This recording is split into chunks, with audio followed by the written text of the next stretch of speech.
তো জিরে গুঁড়ো কীভাবে তাড়াতাড়ি করা যায় সেটা আমি তোমাদের সঙ্গে শেয়ার করব। দেখো এই কড়াইটা দেখতে পাচ্ছি, এই কড়াইটা যদি আমি গরম করে জিরেটা ভাজতে যাই তাহলে এই কড়াইটা গরম হতেই প্রায় 5 থেকে 7 মিনিট লেগে যাবে।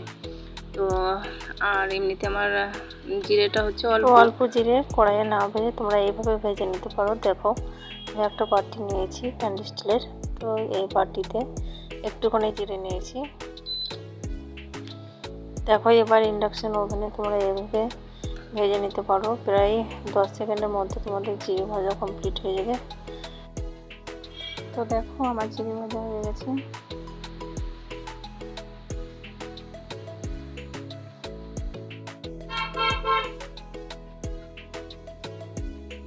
তো গুঁড়োগুলো হয়ে গেছে, এবার আমি ঢেলে নিচ্ছি। তো আমার এই ছোট্ট ট্রিক্স তোমাদের কাছে কেমন লেগেছে অবশ্যই কমেন্ট করে জানিও। আজকের মতো এইটুকুই।